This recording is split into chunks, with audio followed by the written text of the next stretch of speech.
Ha! Street Fighter time.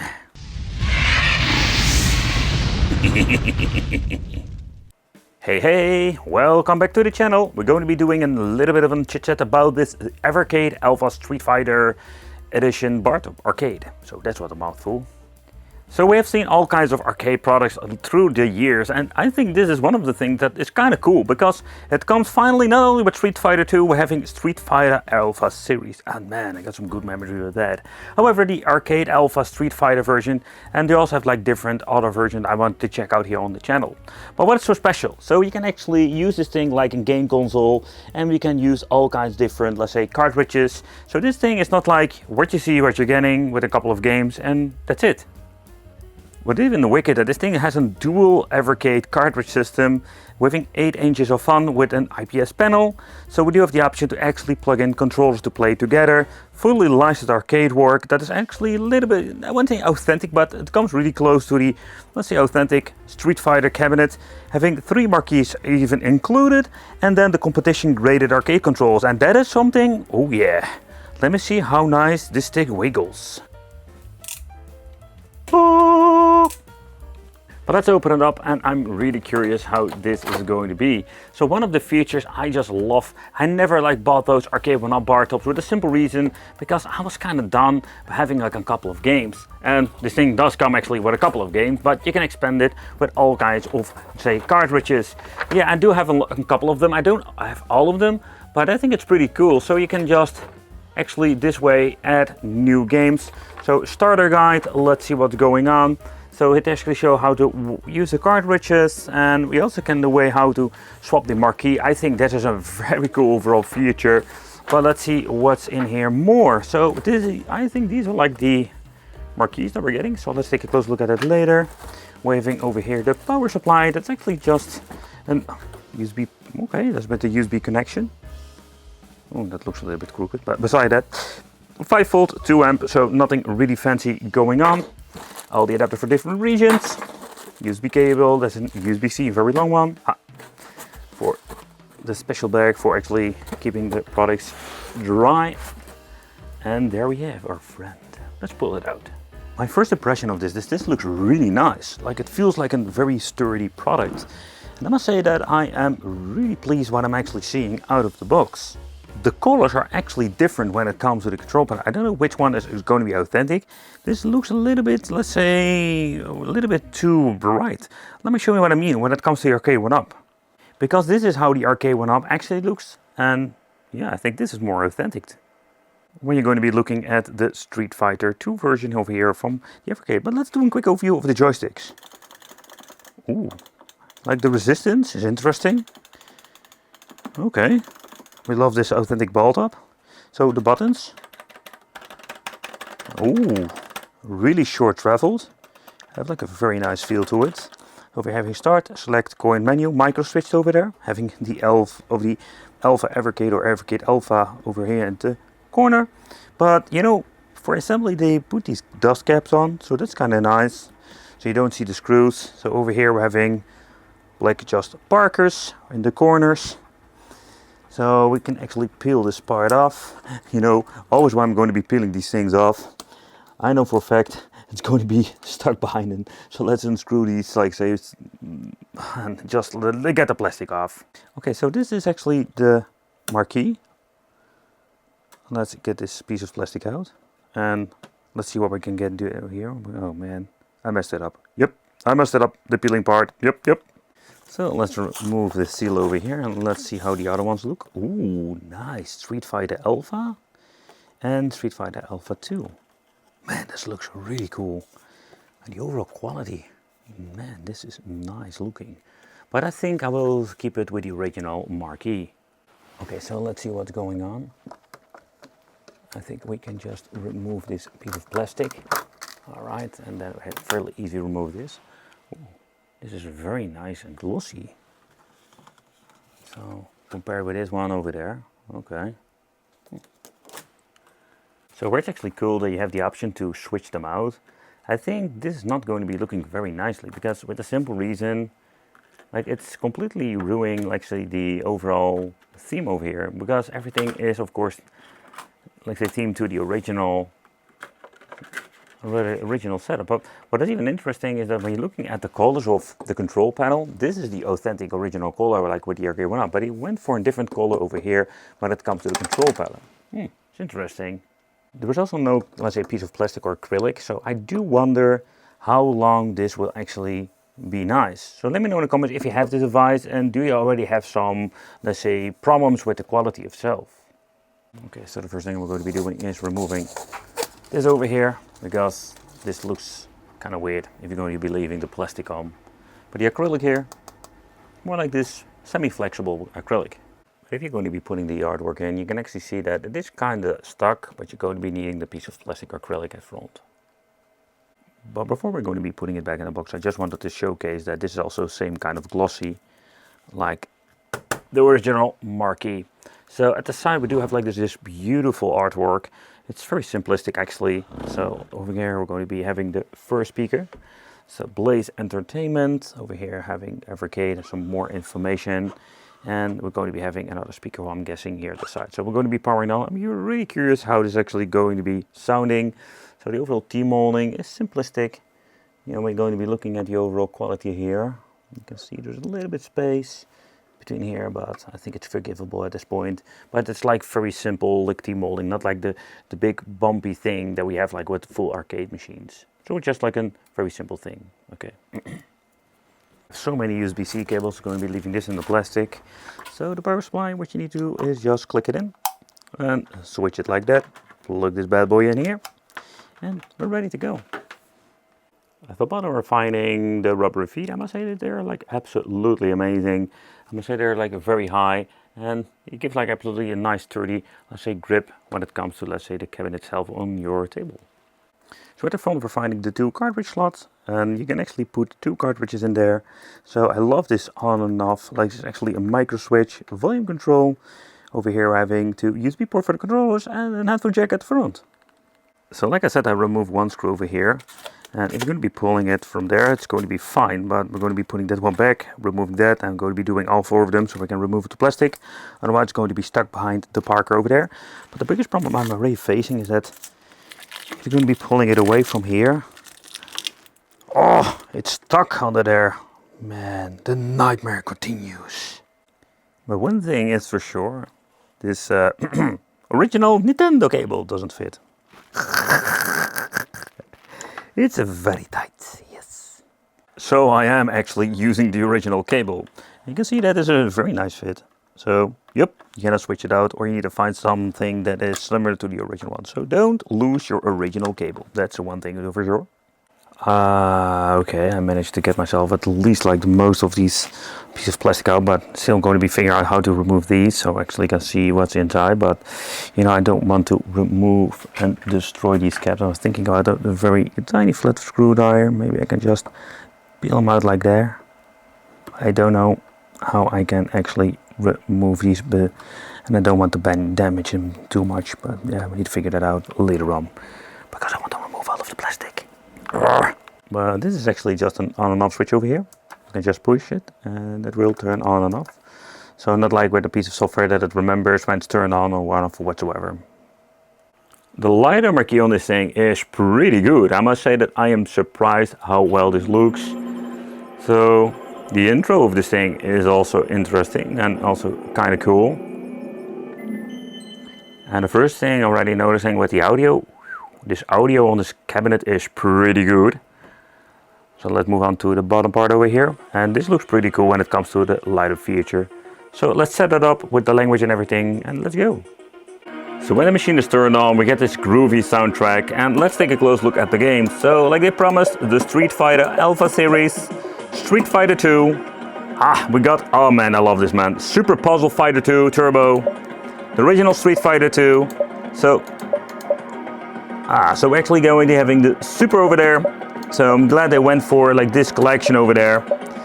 But let's boot it up and let's see what's going on. We have less save, playing competition mode, edit controls, and we have reset game stats. Let's get into it and let's see how everything looks, sounds and plays. So they didn't lie, the display on this is pretty good. But let's see. Let's boot it up, let's put in a credit. Let's see if we can get some moves out. Ha! Let's go. Crank up the volume. So maximum volume is okay. So one of the things I'm already noticing actually playing, so this thing, you know, it's quite small, so my hands are actually on the side over here. The buttons feel really nice. I'm getting my ass kicked over here. Go away. The joystick is perfect. There's nothing wrong with there. I completely forgot how cheesy the computer is. Come on, give me. Oh!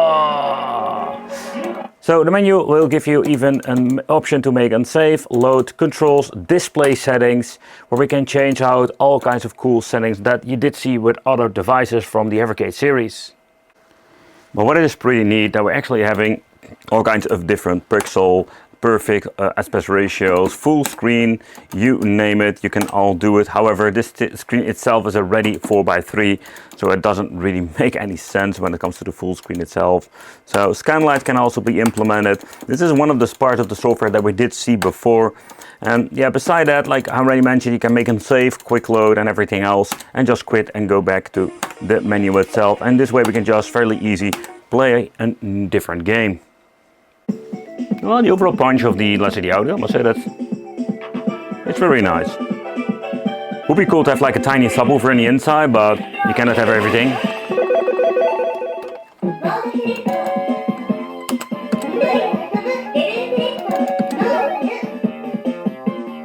I'm very glad that he actually went for this particular game, because man, this is such a cool game, the puzzle game of the Street Fighter series.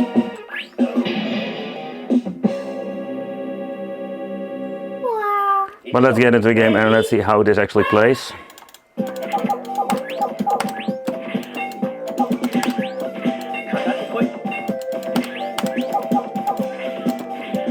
So let's see how it is with the different directions.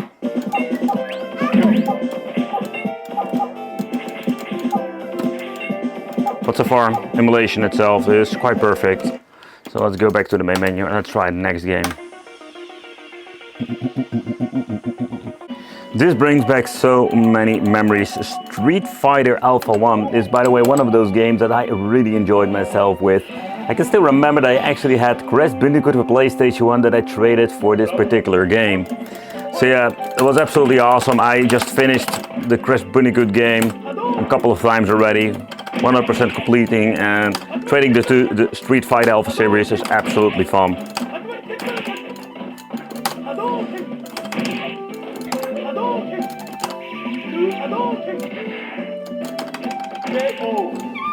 Yeah, there's nothing to complain over here. This is just great.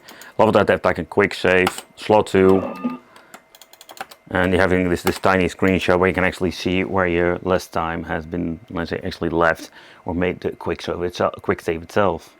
But released in 1998, Street Fighter Alpha 3 was another game I really enjoyed on my PlayStation 1, where of course this was so much cooler on the Sega Dreamcast, but I just played it way many years later.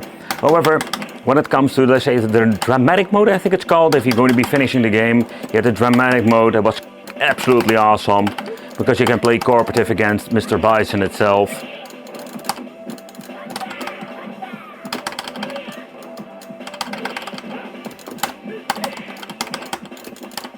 Oh, handicap. That's it.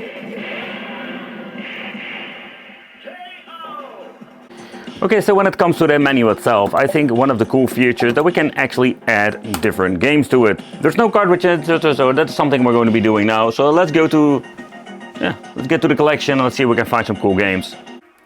So when it comes to the collection, I already mentioned that I don't own every single game, but it's kind of cool. So for example, let's try Windjammers. Let's see what's going on. So let's see what kind of games we're doing. Like we have all kinds of cool arcade games. Ooh, R-Type and In the Hunt. Oh yeah. So they're like really cool arcade games. So let's take these two and let's plug them in. One thing I do not remember which one came first, actually the games or the bar top. And you know, this may be possible. I need to do an update. Okay, the arcade collection has been enabled, so that's great. Let's plug in the second cartridge. Okay, so we don't need to do any updating. And this way we have like way more games. Let's play Windjammers from 1994. And let's see if it all works. The cartridges are fitting perfectly, you know, they are fitting perfectly in just so the whole system. You know, it's absolutely cool, but how awesome would it be if you have like this 4-slot craziness or some kind like that? That would be even more wicked. But nevertheless, I'm very happy that we add 2 games at the same time. Because in this way we can actually enjoy ourselves some different games than only having some couple of Street Fighter games on a cabinet. Put it in the coin with Windjammers. Let's go versus the computer.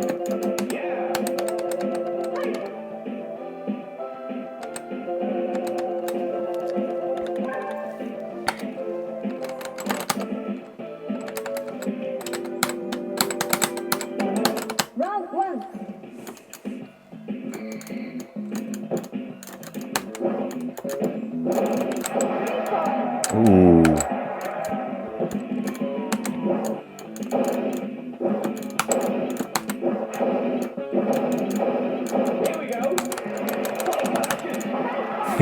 Such a cool game.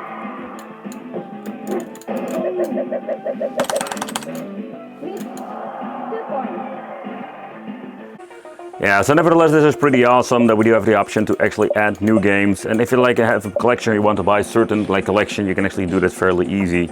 Move on to In the Hunt. It's absolutely cool that it showcases the original boot up screen. That's kind of cool. So In the Hunt is actually one of those games I think that they actually released this on the PlayStation 1, if I recall it correctly.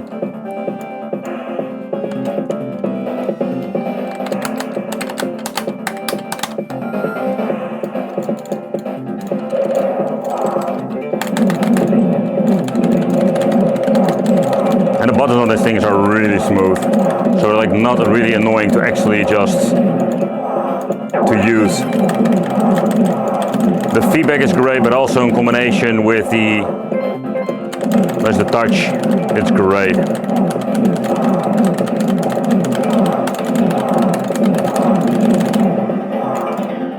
Ooh, power up. Ooh, dual rockets. I just died. I have no idea what happened. Such a beautiful game. Well, you get into some R-Type. Oh man, this is such a cool game too.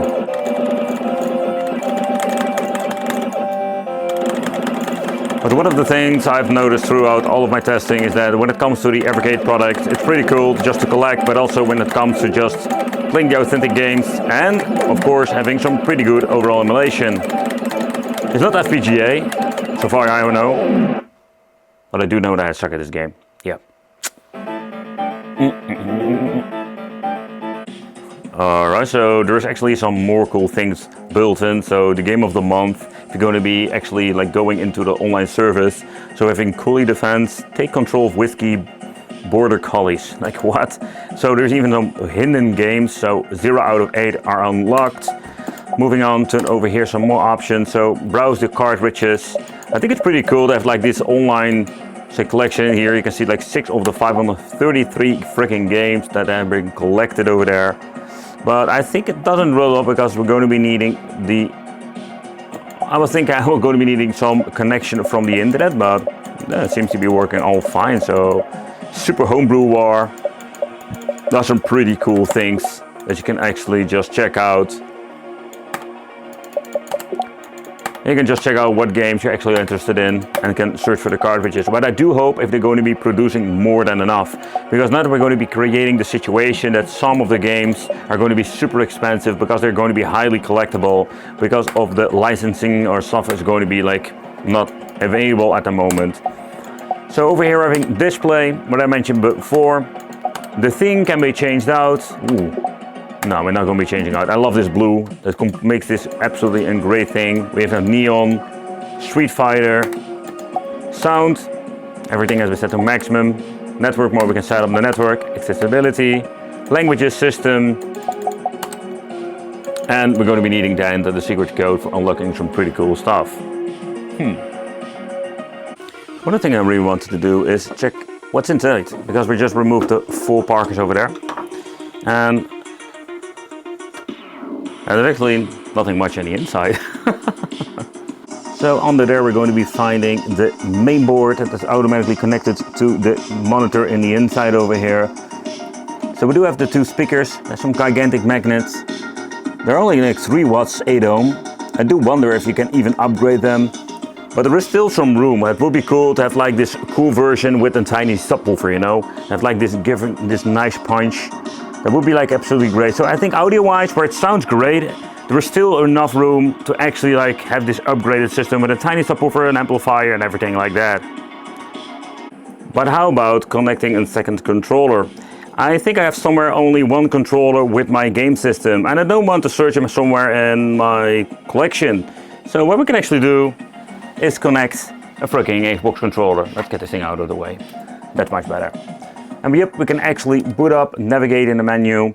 But let's see what's going on. I've plugged it into the second USB port, and now it's going to be recognized by the system as a first controller, second controller that we're going to be finding out. All right, so let's start over here. Against human. And out of the box, this works great. So if you're having an X input, it's not going to be a problem at all. Yeah, this is absolutely great. Round 1, fight!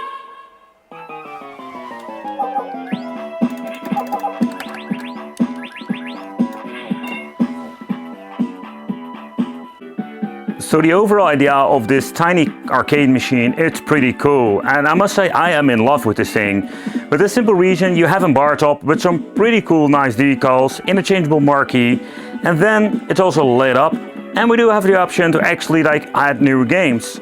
So this is kind of a cool machine. The only downside, if I need to complain, or actually like 2 things. With the audio, I just love it. They should be awesome to actually have a subwoofer attached to it, to have a little bit more punch to it. And also when it comes to the size of this, it's quite small, so I'm always going to be putting my hands here on the side.